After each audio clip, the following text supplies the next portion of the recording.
ప్రతిదిన పరలోకమన్న October 28. ప్రభువగు యెహోవా ఆత్మ నా మీదకి వచ్చి ఉన్నది. ఆయన నన్ను అభిషేకించెను. దుఃఖక్రాంతులందరినీ ఓదార్చుటకు, బూడిదకు ప్రతిగా పూదండను, దుఃఖమునకు ప్రతిగా ఆనంద తైలమును. యెషయా 61:1-2. సాత్వికులను దుఃఖపడు వారిని, ఎవరు వారి స్వంత లోపములను బలహీనతలను తెలుసుకొనిన వారిని, మరియు ఎవరు ఆశ్రయము కొరకు విడుదల కొరకై చూచువారిని వెతుకుటయే మన పని. ఈ లోక పాపములను తీసివేసిన దేవుని గొర్రెపిల్ల యొద్దకు వారిని నడిపించుటయే మన పనిలో భాగముగా ఉన్నది. వారి మరణము నుండి సుందరమైన పునరుద్ధానమునకు మనము కొనిపోవలెను. ప్రస్తుత శ్రమలు, దుఃఖము, నిరుత్సాహము మరియు భారముల యొక్క ఆత్మయందు ప్రభు వాగ్దానము చేసిన మహిమకు క్రమేణా తీసుకుని వెళ్ళును. అట్టి వారికి ఉదయమున సంతోషము కలుగును. కీర్తన 30వ అధ్యాయము 5వ అని తెలియజెప్పుట మన పని. మరియు లేచి వెంటనే స్తుతి వస్త్రము ధరించుకొని జీవితములోని క్రొత్త ధనముతో మన దేవుని ప్రేమపూర్వకమైన దయను గురించి వారి నోట క్రొత్త కీర్తనతో నడువ ఆరంభించుటకు సహాయం చేయుట మన పని. యెషయా 35:1-10, లూకా 4:18. Reprint number 3436. నమస్కారం. ఈరోజు మన లోతైన విశ్లేషణలో యెషయా గ్రంథం 61వ అధ్యాయం మొదటి 2 వచనాలపై దృష్టి పెడుతున్నాం. అవును, చాలా ముఖ్యమైన వచనాలవి. ప్రభువైన యెహోవా ఆత్మ నా మీదికి వచ్చియున్నది అని మొదలవుతుంది కదా. అవునవును. దీనులకు సువర్తమానము ప్రకటించుటకు యెహోవా నన్ను అభిషేకించెను అని, ఇంకా బూడిదకు ప్రతిగా పూదండను, దుఃఖమునకు ప్రతిగా ఆనంద తైలమును. మన దగ్గర ఉన్న ఒక మూలం అంటే రీప్రింట్ 3436. ఈ వచనాల్లో ఒక ప్రత్యేకమైన కమిషన్ గురించి మాట్లాడుతుంది. ఒక బాధ్యత అన్నమాట. ఆసక్తికరంగా ఉంది. కమిషన్ అంటే ఒక దైవిక నియామకం లాంటిదా? అవును, ఒక ప్రత్యేకమైన పని లేదా బాధ్యత. ఈ విశ్లేషణలో ఆ బాధ్యత ఏంటో కొంచెం లోతుగా చూద్దాం. సరే. మరి ఈ బాధ్యత అసలు ఎవరికోసం, ఎవరని ఉద్దేశించి ఇవ్వబడింది? మంచి ప్రశ్న.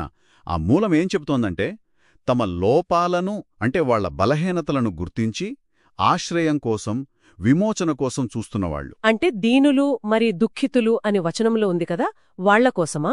ఖచ్చితంగా. వాళ్ల అవసరాన్ని వాళ్లు గుర్తించడం ముఖ్యం ఇక్కడ. సహాయం కావాలని అడిగే స్థితిలో ఉన్నవాళ్లనమాట. నిజమే. సరే, మరి వాళ్లకి ఏమీ అందించమని ఈ బాధ్యత చెబుతోంది? అదే కదా కీలకం. అవును. ఇక్కడ కేవలం సాంత్వన మాటలు చెప్పడమే కాదు, ప్రధానంగా ప్రపంచ పాపాన్ని తీసివేసే దేవుని గొర్రెపిల్ల వైపు వాళ్ళని నడిపించాలట. అంటే యేసుక్రీస్తు ద్వారా వచ్చే పాపక్షమాపణ గురించా? సరిగ్గాలే. పాపక్షమాపణకు మార్గం చూపించడం. అంతేకాదు, బూడిదకు ప్రతిగా పూదండను అన్నారు గదా. అవును. అంటే మరణం, నిరాశ, వైఫల్యం అనే ఆ బూడిద స్థానంలో పునరుత్థాన నిరీక్షణ, దేవుని అంగీకారం అనే సౌందర్యం లేదా పూదండను అందించాలని. అంటే ఇది కేవలం పై కనిపించే మార్పు కాదు, వాళ్ల గుర్తింపులోనే, వాళ్ల విలువలోనే పూర్తి మార్పు అన్నమాట. అంతే. ఒక రకంగా దేవుడిచ్చే గౌరవం అది. అంటే నిరాశలో ఉన్నవారికి దేవుడిచ్చే గౌరవం. ఇది బావుంది. అయితే ఇది కేవలం భవిష్యత్తులో ఎప్పుడో జరిగే దాని గురించేనా, లేక ప్రస్తుతం కూడా ఏమైనా మార్పు సూచిస్తోందా? ఎందుకంటే దుఃఖం, నిరాశ అనేవి ఇప్పుడే అనుభవిస్తాం కదా. చాలా మంచి పాయింట్ అడిగారు. ఈ కమిషన్ కేవలం భవిష్యత్తు ఆశనివ్వడంతో ఆగదు. ప్రస్తుతం ఉన్న భారం, ఆ నిరాశ స్థానంలో తక్షణ మార్పు రావాలని పిలుపునిస్తోంది. తక్షణ మార్పా? ఎలా? ఉదయాన్నే సంతోషం వస్తుంది అని ఓదార్చడమే కాదు, ఇప్పుడే లేచి స్తుతి వస్త్రాలు ధరించుకోమని ప్రోత్సహిస్తోంది. స్తుతి వస్త్రాలు ధరించడమా అంటే? అంటే ఆ నిరాశాపూరితమైన వైఖరిని వదిలేసి దేవుడి ఇచ్చిన, ఇవ్వబోతున్న ఆశను బట్టి కృతజ్ఞతతో కూడిన ఒక కొత్త దృక్పథాన్ని అలవర్చుకోవడం. ఒక మానసిక, ఆత్మీయ మార్పు. ఓ అంటే యాటిట్యూడ్లో మార్పు అనుకోవచ్చా? ఖచ్చితంగా. అది లోపల జరిగే మార్పుకు బయట కనిపించే గుర్తు. ఇంకా ఉంది, వాళ్ళు వెంటనే నూతన జీవితంలో నడవడం ప్రారంభించాలని కూడా చెప్తోంది. నూతన జీవితం. అవును.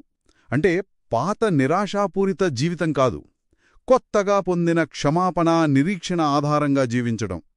అంతేకాదు, నోట క్రొత్త పాటతో ముందుకు సాగాలంట. క్రొత్త పాట అంటే దేవుని స్తుతించడమా? అవును. వాళ్లు పొందిన కృపను, ఆ విమోచనను, ఆ నిరీక్షణను ఇతరులతో పంచుకుంటూ దేవుణ్ణి కీర్తిస్తూ జీవించడమే ఆ కొత్త పాట. ఇది ఊరికే కూర్చొని స్వీకరించడం కాదు, చురుకుగా స్పందించడం. అద్భుతం. అంటే ఈ మూలం సారాంశం చూస్తే మొదటిది అవసరంలో ఉన్న దీనులను, దుఃఖితులను గుర్తించటం. అవును. రెండవది వారికి పాప క్షమాపణ, దేవుని గొర్రెపిల్ల, పునరుత్థాన నిరీక్షణ, బూడిదకు ప్రతిగా సౌందర్యం అందించడం. కరెక్ట్. మూడవది భవిష్యత్తులో దేవుడు ఇవ్వబోయే మహిమలను గుర్తుచేయటం. అన్నిటికంటే ముఖ్యంగా ఈ నిరీక్షణ ఆధారంగా ఇప్పుడే, ఈ క్షణం నుండే ఆనందం, స్తుతితో నిండినొక కొత్త జీవితాన్ని మొదలుపెట్టమని వారిని ప్రోత్సహించడం. సరిగ్గా చెప్పావు. ఇదే కీలకం. ఇది రేపొచ్చే మార్పు కాదు, ఇప్పుడే మొదలవ్వాల్సిన పరివర్తన. దుఃఖంలో ఉన్న వ్యక్తికి ఆశ చూపించి, ఆ ఆశతో ఇప్పుడే జీవించేలా ఉత్తేజపరచడమే ఈ కమిషన్ ముఖ్య ఉద్దేశం. బూడిద నుండి ఆనందం, దుఃఖం నుండి ఆనందం, నిరాశ నుండి స్తుతి. ఇది నిజంగా చాలా లోతైన పరివర్తన, ఆలోచింపజేస్తుంది. నిజమే. అయితే ఇక్కడ మనం ఆలోచించాల్సిన ఒక విషయముంది. ఆచరణలో ఈ పరివర్తన ఎలా సాధ్యం? అంటే ఒక వ్యక్తి తన రోజువారీ జీవితంలో కష్టాలు, సమస్యల మధ్యలో ఈ క్రొత్త పాట పాడడం అంటే అసలు అర్థమేంటి?